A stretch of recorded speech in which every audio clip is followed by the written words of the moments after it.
Nouvelle édition sur le RTB. Bonsoir à tous. Voici les titres de ce 20h. Descente du directeur général des infrastructures sur le chantier de Kolodo, Komé, Lokossa, Dobo. Jacques Ayadji est allé s'imprégner des obstacles à l'évolution de ce chantier.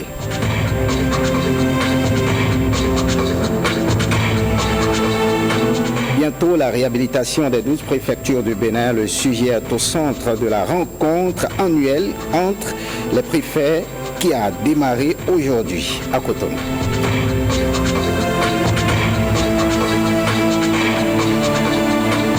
Et puis enfin, on va dans ce journal à la découverte d'un marché pas comme les autres. On y vend des portables d'occasion à bas prix, assure l'enquête de notre rédaction à cet effet.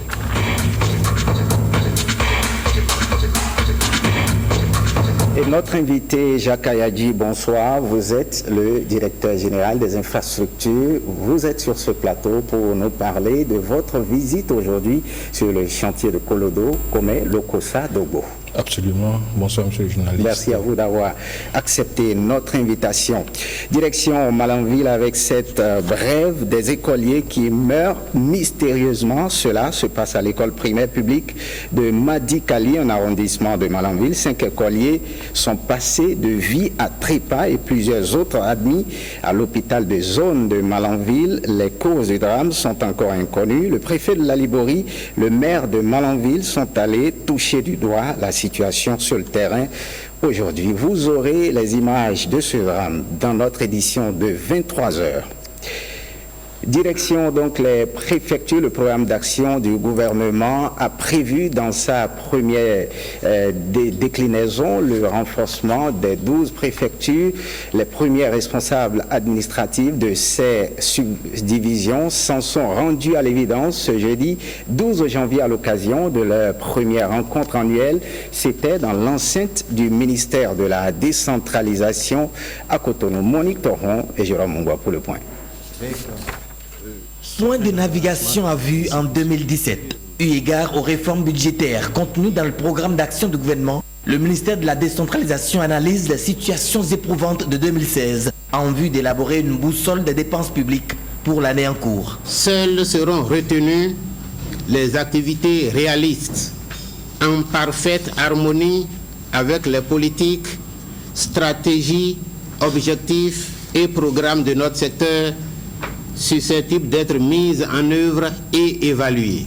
En 2016, le budget de 28 milliards a été exécuté à 74%, bien que les prévisions financières de la première déclinaison du PAG de ce ministère soient inférieures à celles de l'année dernière, soit 3 milliards de moins. Certaines innovations sont envisagées. Nous avons un projet phare du gouvernement, à savoir un projet de construction et de réhabilitation et équipement de ces préfectures qui constitue un enjeu phare pour notre secteur. Et ce projet est déjà inscrit dans notre budget et c'est une activité phare de 2017 pour le compte de notre secteur. Nous avons également la construction de centres de formation pour l'administration locale CEFAL qui est aussi un enjeu pour notre département.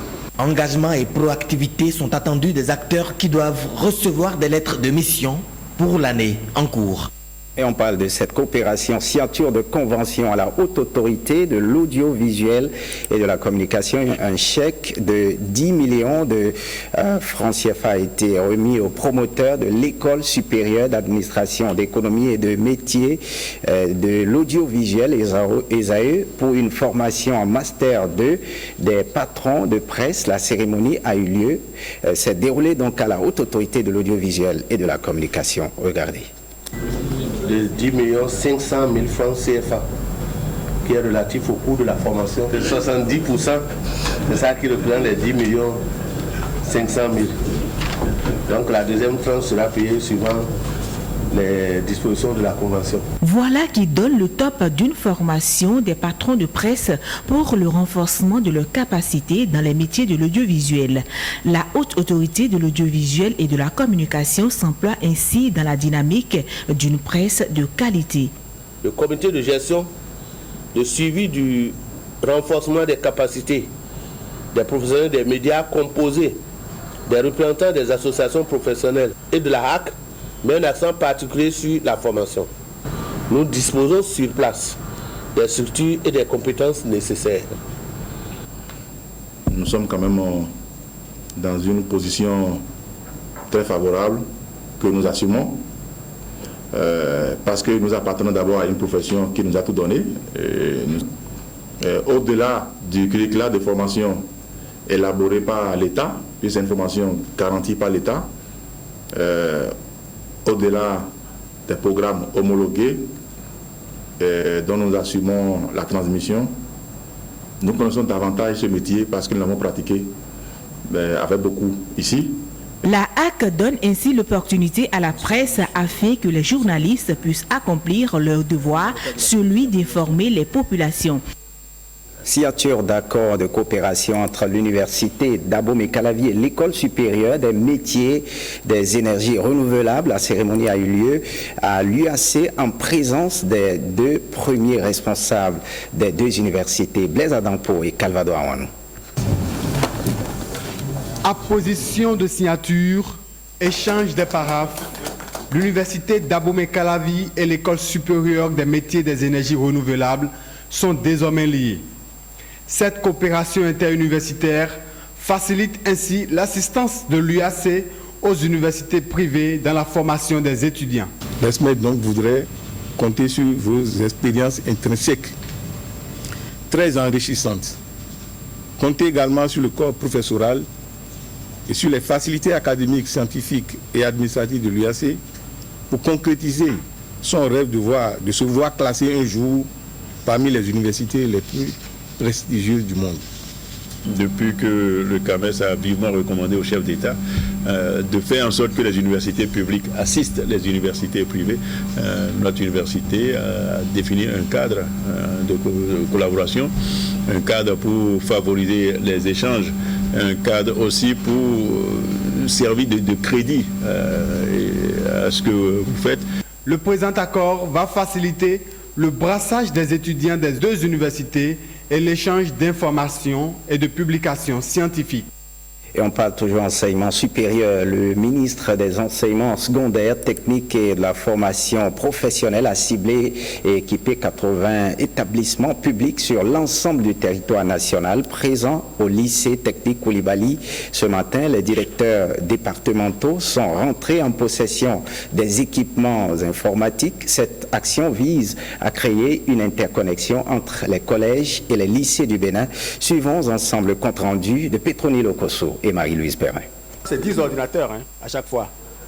Borgou. 900 ordinateurs de bureau, 222 ordinateurs portatifs, 160 imprimantes et 80 régulateurs à partager dans 80 lycées et collèges des 12 départements du Bénin. Cet apport du gouvernement béninois s'inscrit dans le projet PD10 qui vise à initier les élèves et lycéens à l'utilisation de l'outil informatique. Et ce n'est pas fini. Ce n'est pas fini parce que nous voulons interconnecter les collèges et les lycées. Et ça ne tardera pas les mois et années à venir pour que même l'enseignement par vidéoconférence, que ça devienne une réalité. Mais ça s'impose à nous, puisque les enfants attendent la formation et l'enseignement. Et je pense que la vidéoconférence, aujourd'hui, est un outil où on peut gérer le peu de ressources humaines aussi avec les installations adéquates qu'il faut. Invités à réceptionner les équipements informatiques, ces directeurs départementaux n'ont pas hésité à manifester leur joie. Nous vous promettons très fermement de faire bon usage de ces matériels-là et que le nécessaire sera fait pour que les objectifs pour lesquels ces matériels ont été mis à notre disposition puissent être atteints. La modernisation des formations professionnelles au Bénin va permettre de répondre au rendez-vous du numérique. Et on reste sur le numérique des derniers nés des technologies de l'information et de la communication. WhatsApp est le plus utilisé au Bénin. Il a conquis beaucoup de cœurs. Une immersion dans l'univers de l'utilisation de cette application révèle ses avantages et ses inconvénients. TIC, le syndrome WhatsApp, c'est un reportage de Mathieu Sokenou et Jean-Claude James.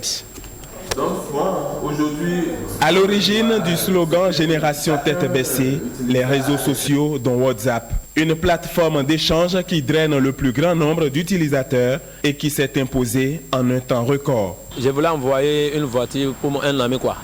Bon, je prends le WhatsApp, j'envoie la voiture par le WhatsApp quoi. La photo pour qu'il voit ça là-bas. Je trouve quand même WhatsApp très important. Au plan professionnel, ce que ça me rapporte, c'est d'avoir de raccourcir le temps de travail. Malheureusement, dans le rang des jeunes, le constat n'est pas du tout le même. La plupart des jeunes les utilisent beaucoup plus pour s'amuser, pour draguer, pour regarder des photos pornographiques. Ce n'est pas seulement les jeunes.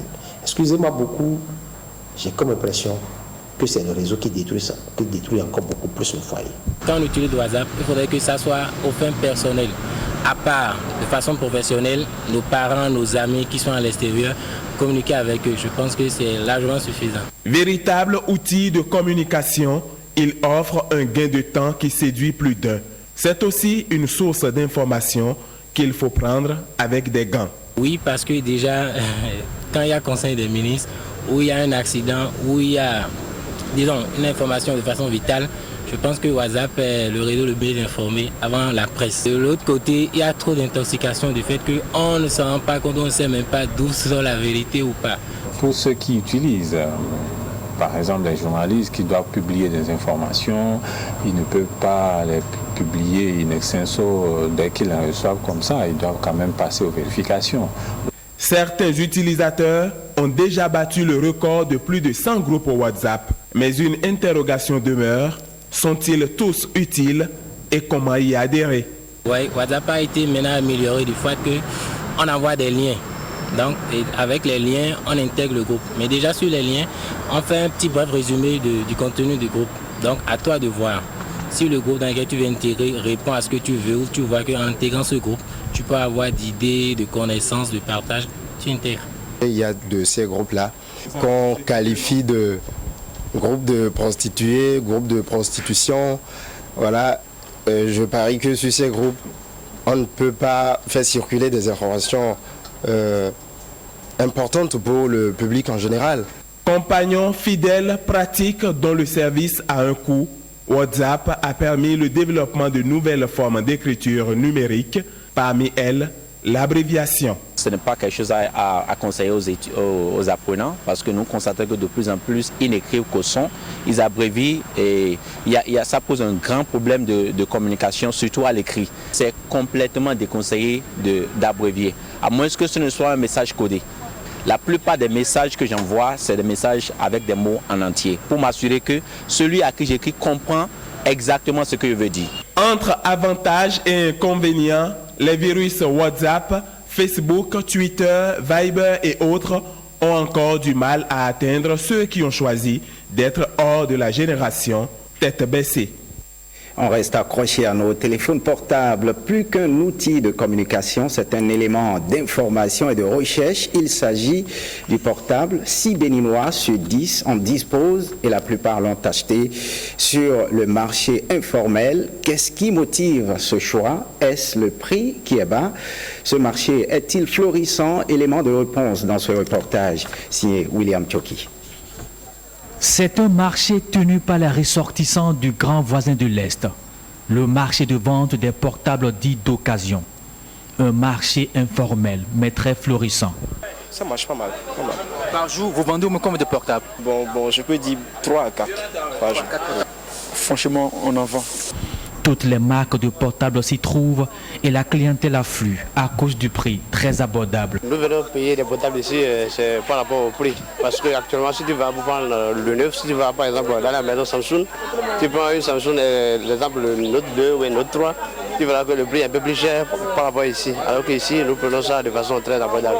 Ici, avec 115 000, j'ai dit à mon fils. Mais des fois, dans les boutiques, il y a beaucoup de Chinois. Voilà. C'est pourquoi nous, on préfère les vins de France là. Et encore, c'est encore moins cher. Encore, comment on utilise ça, nous sommes à l'aise quand même. Quoi. Vous voyez, non? D'autres raisons non moins importantes expliquent ce choix opéré par les populations à revenus modestes ou faibles et qui veulent aussi avoir des portables de grande marque. Mais ce qui nous pousse plus à payer des portables ici, c'est l'ambiance qu'il y a entre nous et ces revendeurs.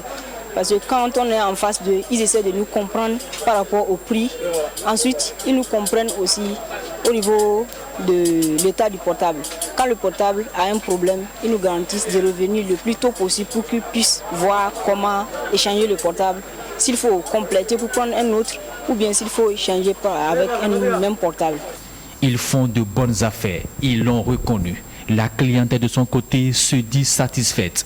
Un marché pour les petites bourses avec à côté les accessoires.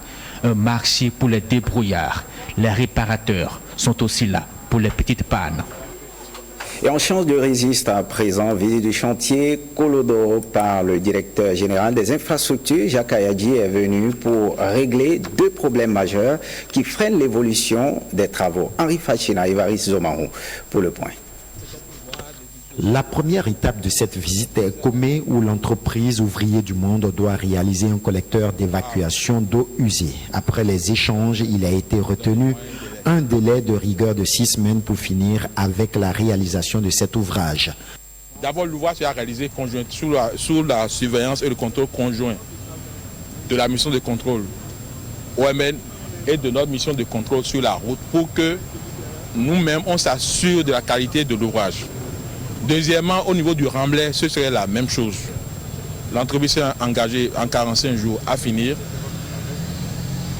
Pour régler le problème de poussière, nous avons demandé à Ebomaf d'isoler les 50 mètres, à savoir 25 mètres de part et d'autre de l'ouvrage, et de commencer par mettre ces couches de chaussée sur le reste du tronçon pour qu'à commun, le problème de poussière soit conjugué au passé. La non-libération des emprises de la voie Colodo est le deuxième volet de cette visite. Cette responsabilité revient en partie aux populations. Les gens nous envoient leur dossier à compte-gouttes. Donc c'est ce qui nous retarde maintenant ça. Et si les dossiers peuvent vite arriver, l'argent est déjà là, le gouvernement a mobilisé les fonds. Et on attend que ces sinistrés-là, les dossiers-là, pour procéder au paiement. Ils sont au total 1605 sinistrés à satisfaire et le délai de rigueur pour le directeur général des infrastructures est le 31 janvier 2017. Pour permettre à la direction générale ou au ministre de l'infrastructure de frapper Ebomaf, il faut mettre Ebomaf dans les conditions normales de travail. Aujourd'hui, Ebomaf a un argument de taille pour ne pas finir les travaux, même en juin. Parce qu'il dit, ah, je vais travailler où? Je ne connais pas. Donc je pense qu'il faut qu'on s'entende. Moi, je suis venu vous dire que le 31 janvier 2017, là, c'est le dernier délai pour que les populations concernées puissent venir fournir les dossiers et prendre leur argent. Si pour une raison ou une autre, je ne veux même pas savoir, le 1er février, je vais demander à l'entreprise de dégager l'emprise de travail. Les populations pourront sentir un redémarrage effectif des travaux sur la voie Colodo à partir du 1er février prochain. Cette date coïnciderait avec le lancement du déguerpissement des emprises illicitement occupées par les populations à Lokossa. Voilà Jacques Ayadji qui est sur ce plateau. Jacques Ayadji, l'un des goulots d'étranglement à l'évolution de ce chantier, c'est l'emprise de la voie par les populations. Quelles sont les démarches menées dans ce sens pour que ces populations puissent libérer ces emprises de la voie? Merci beaucoup. Je voudrais saluer les téléspectateurs qui nous regardent et nous écoutent, et leur dire que ma descente sur le chantier ce matin fait suite à une audience que le ministre de l'Infrastructure et des Transports, Hervé Romain, a accordé au président directeur général du groupe EBOMAF samedi dernier. Au cours de cette audience-là, l'entreprise a posé des problèmes qui le bloqueraient sur le terrain. Quels sont ces problèmes? Au nombre de ces problèmes-là, il y a la libération d'emprise, le problème de construction du collecteur au PK1 plus 300, ce n'est pas très important. Ça a été réglé. Je pense que d'ici au 27 février, ce collecteur sera construit dans les conditions que nous avons indiquées sur le terrain ce matin. Mais le vrai goulot d'étranglement, c'est la libération de l'emprise par les populations. Et quelles sont les démarches que vous menez aujourd'hui? Non, les démarches sont finies. En fait, nous avons mis en place un comité interministériel pour évaluer les indemnisations accordées aux populations. Ce travail est fini. Tout est fait contradictoirement. Il ne reste maintenant que les populations viennent avec leur titre de propriété pour que nous puissions les payer. Parce que nous ne pourrons pas nous amuser avec les fonds publics. Pour remettre l'argent à quelqu'un, il faut s'assurer que ce dernier est le propriétaire réel. Et sans les documents, sans les titres de propriété, nous ne pourrons pas le faire. Et c'est ce que les populations tardent à nous fournir. Ça dit que cette attitude des populations démontre clairement qu'elles ne seraient pas détentrices donc, de cette pièce. Non, je ne peux pas le dire. Propriété, oui. Je ne peux pas dire ça. Moi, je ne veux même pas savoir. Ce que nous, on veut simplement, c'est qu'elles viennent avec les éléments qui justifient, qui sont les propriétaires réels, pour que les sous mobilisés par le gouvernement, que moi je gère aujourd'hui, puissent être dépensés afin que l'entreprise puisse disposer de toute l'emprise pour travailler. À la date d'aujourd'hui, combien vous avez pu enregistrer qui sont venus donc, avec le titre de propriété? C'est environ 400 sur les 1605. Ouais, 1605 personnes à indemniser. Et ils ne viennent, comme le directeur départemental vous l'a dit tout à l'heure dans le reportage, ils viennent à compte-gouttes. Nous, on ne peut pas continuer comme ça. C'est pourquoi le ministre m'a demandé, suite à sa rencontre avec le PDG de EBOMAF, d'aller sur le terrain, leur expliquer qu'il n'est pas concevable que l'argent soit disponible et que ce soit les populations mêmes qui bloquent la libération du site. C'est pourquoi nous leur avons donné jusqu'au 31 janvier pour se mettre en règle afin que les choses puissent se passer normalement.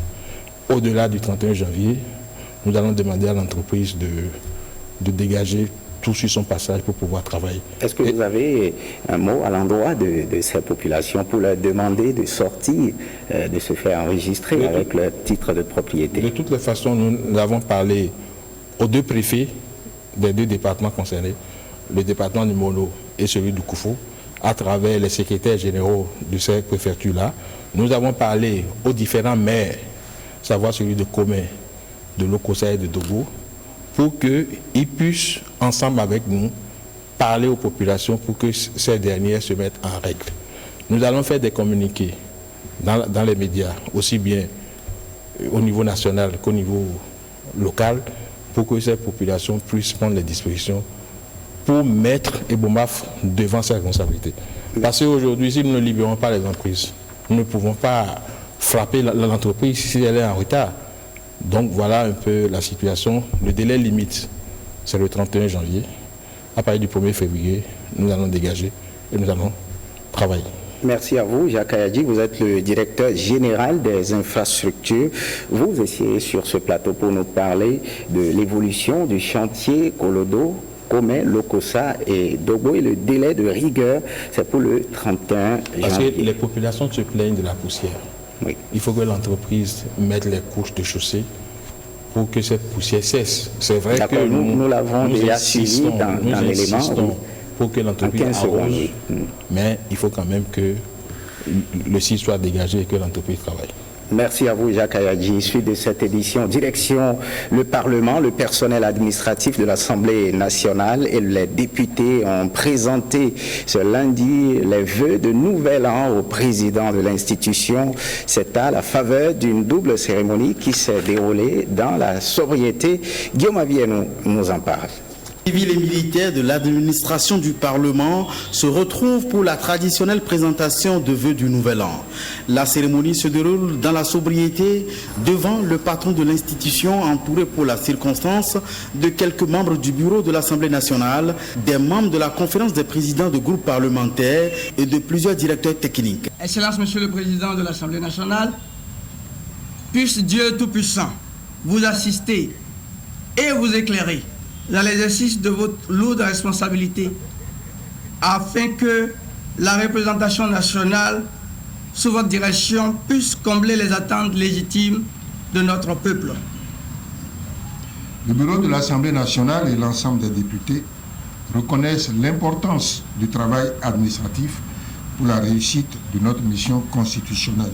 Le personnel administratif du Parlement déclare rester mobilisé pour accompagner Adrien Oumbédi dans son désir de moderniser l'institution.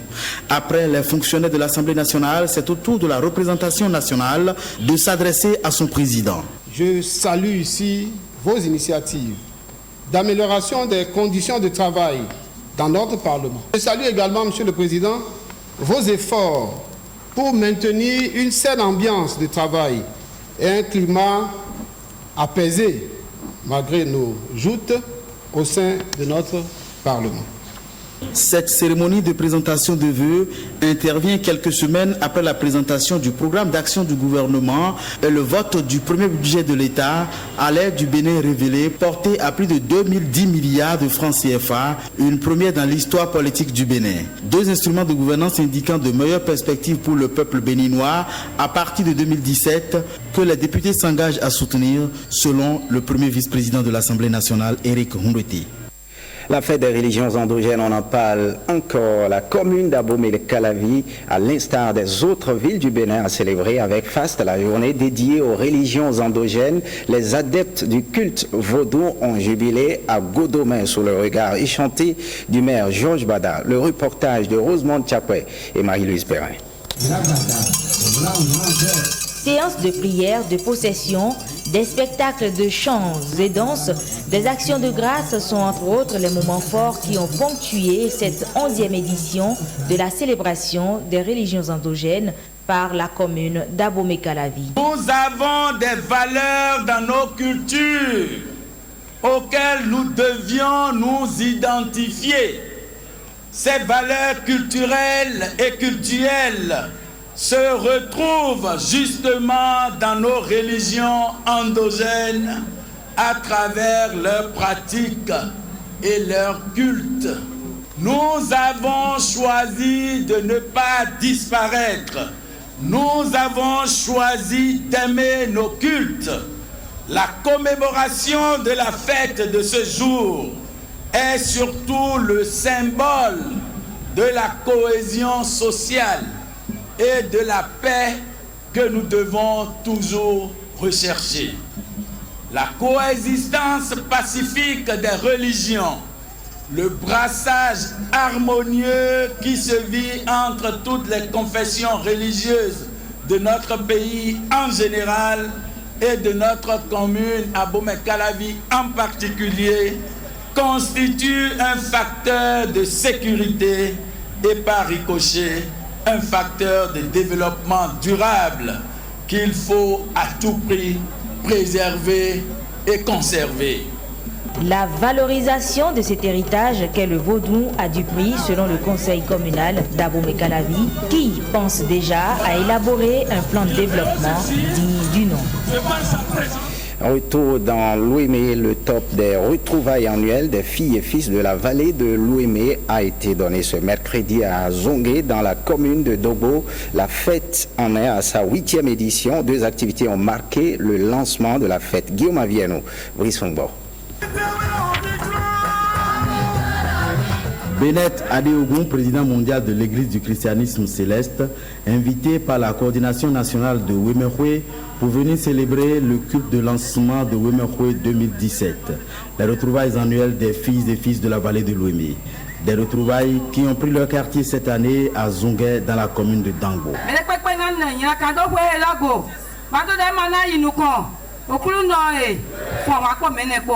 angala wa futa jeto fún àwọn ko yepo me so ko to ale ojibo ja Jésù nu àwọn e ton me kaka mi do fo we Jésù anu àwọn me ko ton me ba won na sunu nyonu ya ko me ho.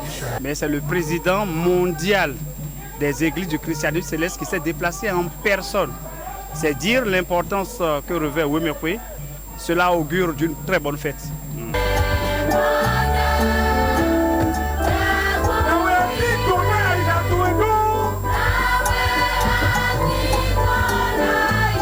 Cette année, la fête a été placée sous le signe de l'union des ressortissants de la vallée, loin de la polémique née du tissu de la 8e édition de Wemekwe. Direction le collège d'enseignement général public de Khetinfoué-Domé, où la coordination vient mettre en service un module de 3 salles de cours d'une valeur d'un peu plus de 48 millions, financé grâce aux bénéfices générés par l'édition précédente de Wemekwe. Cette œuvre-là a été réalisée grâce à la participation de vous tous ici présents. Wemekwe 2017, dont le top a été donné ce mercredi, devrait se poursuivre jusqu'au dimanche prochain. Retour sur cet incident, cette actualité à Malanville, des écoliers qui meurent mystérieusement. Cela se passe à l'école primaire publique de Madi-Kalien, arrondissement de Malanville. 4 écoliers de 8 à 10 ans sont passés de vie à trépas et plusieurs autres admis à l'hôpital de zone de Malanville. Les causes du drame sont encore inconnues. Les observations faites et les différents examens effectués écartent la piste de l'épidémie de méningite. À suivre à 23h l'éclairage du ministre de la Santé, Alassane Seydou. Dernier sujet de cette édition utilisé pour renforcer la mise en valeur de la beauté faciale. Les fossiles sont utilisés par bon nombre de femmes de nos jours. Objectif, séduire ou se faire belle. Les fossiles interviennent pour ajouter du volume ou la taille de ceux naturels. Ils sont posés souvent dans des conditions pas toujours hygiéniques. Une équipe de la rédaction s'est intéressée au sujet. Suivez plutôt ce reportage signé Ismaël Rossinou, Donatien Falola, présenté par Patrick Diosso. Voulez-vous un effet discret ou pousser dans la fantaisie, être naturel ou avoir du synthétique? De longueurs différentes, ils peuvent être les fossiles. Ces accessoires presque incontournables pour afficher un regard de star avec des yeux de biche. Voici une séance de pose de fossiles. Une fois que je regarde vers le bas, toute cette zone naturelle de cils est dégagée. Je n'ai qu'à prendre mon fossile avec une main. Je tire mon fossile par le milieu et je le pose juste au milieu de ma paupière, au-dessus de la pupille. Une fois que le milieu du fossile est posé sur le milieu de la paupière, j'arrange le coin externe, puis le coin interne et mon fossile est posé. Utilisation, utilité et efficacité des fossiles. Les avis des femmes sont partagés. Je me suis dit, si on met l'école là, à long terme, ça peut me donner un cancer des yeux. Donc du coup, j'aime pas faire et je l'ai jamais fait. Alors j'aime énormément porter des fossiles, je trouve que ça fait toute la différence dans un maquillage. J'ai les cils au naturel qui sont vraiment minuscules. J'ai beau mettre toutes sortes de mascaras, mes cils ne sont jamais comme je voudrais qu'ils soient. Qu'en pensent alors les hommes destinataires finaux? Ça se reconnaît parce que naturellement c'est beaucoup plus long que les cils ordinaires. Elle colle des cils qu'elle trouve apparemment beaucoup plus jolis et qui plaisent à plus d'un homme, je veux dire. Et moi je pense que ce n'est pas très bien d'en rajouter à ce que Dieu a déjà fait à l'homme. Pour les ophtalmologues, la pose des fossiles ne provoque que 2 réactions sur la santé des yeux: irritation et allergie des paupières. Fin de ce journal, merci de l'avoir suivi. Le programme prévoit à partir de 21h un entretien sur le thème entrepreneuriat au Bénin, PPEA et BEPC, les solutions au chômage des jeunes, et 2 feuilletons, les choix de l'amour et Windec. Prenez le rendez-vous du journal du soir à partir de 23h avec Jérôme Mongo. Retrouvez cette édition sur le site de l'ORTB, www.ortb.bj. Merci de votre fidélité. À très bientôt.